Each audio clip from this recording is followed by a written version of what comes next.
కొంచెం ఆవిడ అంటే ఇంతకుముందు చేసినవి అవన్నీ నాన్నగారి హవాలో చేసినవన్నీ దారుణాలు అది ఇది అని చెప్పేసి వాళ్ళ సొంత నాన్నగారినే కొంచెం కించపరిచేలా మాట్లాడింది వాళ్ళ పార్టీలోనే ఉంటూ. సో ఫస్ట్ ఈ వ్యాఖ్యల్ని ఎలా తీసుకోవచ్చు అంటారు? ఇక్కడితో స్టార్ట్ కించపరిచిందనే వ్యాఖ్యలు తక్కువ. గత ప్రభుత్వంలో జరిగిన అంశాలకి తనకి సంబంధం లేదు. అలాంటి అంశాలు జరగడం పొలిటికల్గా బాధాకరం. టీఆర్ఎస్ పార్టీ ఏ రకంగా ఉందో ఐడియాలజీకి వ్యతిరేకంగా గతంలో పనిచేశారు. ప్రధానంగా 2 అంశాలు తీసుకొచ్చారు. టీఆర్ఎస్ పార్టీ నుంచి బీఆర్ఎస్ పార్టీని మార్చడం అనేది మా ఉద్దేశం కాదు. ఆ టైంలో ఆ మినిస్టర్లో నేను లేను, ఆ సభలకు నేను అటెండ్ అవ్వలేదు, నాకు ఇష్టం కూడా లేదు. తెలంగాణ రాష్ట్రం అభివృద్ధి చెందాల్సిన అవసరం ఇంకా చాలా ఉంది. అయినా ఉన్నా సరే టీఆర్ఎస్ పార్టీ నుంచి బీఆర్ఎస్ మార్చేయాలని వ్యాఖ్య చేశాను. నాది కేవలం ఆర్థికపరమైన పంచాయతీ కాదు, ఆత్మగౌరవ పంచాయతీ 2 వ్యాఖ్య. సో నేను మళ్ళీ బలం పంచుకొని వస్తామని చెప్పి 3 వ్యాఖ్య.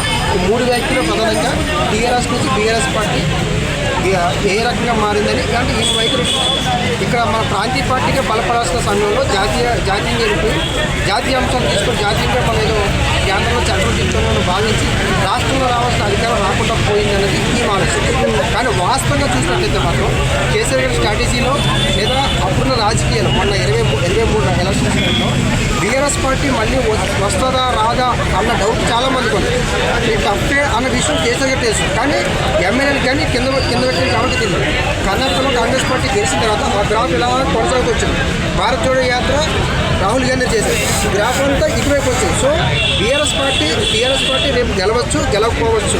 కాబట్టి సెకండ్ ఆప్షన్ అనేది ఖచ్చితంగా ఉండాలి అనే ఉద్దేశంతో కేసీఆర్ గారు జాతీయ రాజకీయాలకి టీఆర్ఎస్ మార్చి అటు మన కుమారస్వామి గారిని అదేవిధంగా మహారాష్ట్ర ఏపీలో కూడా బీఆర్ఎస్ పార్టీ కూడా ప్రారంభించడం జరిగింది. అంటే ఒకవేళ కనుక ఇక్కడ అధికారం రాకపోయినా రేపు అన్ని పార్లమెంట్లో ఒక్కొక్క రాష్ట్రంలో ఒక్కొక్క 5 ఎంపీలు వచ్చినా సరే ఇక్కడ రాష్ట్రం రాకపోయినా కేంద్రంలో మనం గ్రూప్ సాధించుకోవచ్చు అన్న ఫీలింగ్ తోటి టీఆర్ఎస్ పార్టీని బీఆర్ఎస్ పార్టీని మార్చడం జరిగింది. అదొక స్ట్రాటజీ ప్రకారం.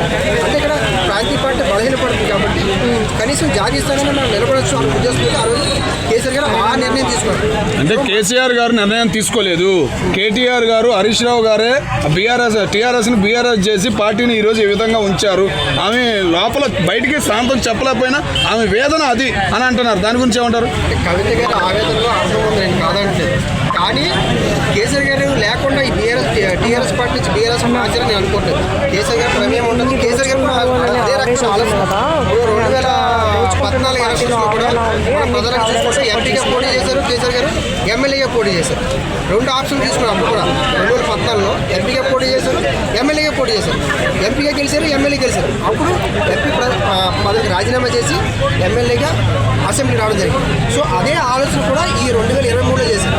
అంటే ఒకవేళ కనుక అధికారం రాకపోతే కేంద్రంలో మనం వెళ్ళిపోవచ్చు. ఒక్కొక్క రాష్ట్రానికి 5 ఎంపీలు వచ్చేసరి 15 ఎంపీలు కనుక మనకు ఉంటే రేపు కేంద్రంలో కూడా రాష్ట్రంలో మనకు అధికారం లేకపోతే కేంద్రంలో మనం ఉండొచ్చు అని ఆలోచన. వాళ్ళ కేటీఆర్ గారు అదే వ్యాఖ్య చేసి మాకు 20 ఎంపీలు ఉంటే మేము ఢిల్లీలో చక్రం తిప్పుతామని చెప్పారు. ఇది ఒక ప్రధాన అంశం. 2వ అంశం ఏంటంటే అవినీతి సంబంధించిన అంశం ప్రధానంగా లేదు. అంటే ఏదైతే కలెక్టరేట్ అంశం మనకి ప్రధానంగా సిద్దిపేట అంశంలో సిద్దిపేట జిల్లాలో ఎక్కువ హరీష్ రావు గారు కూడా అవినీతి చేశారు అన్న అంశాలు ఎక్కువ తీసుకొచ్చారు.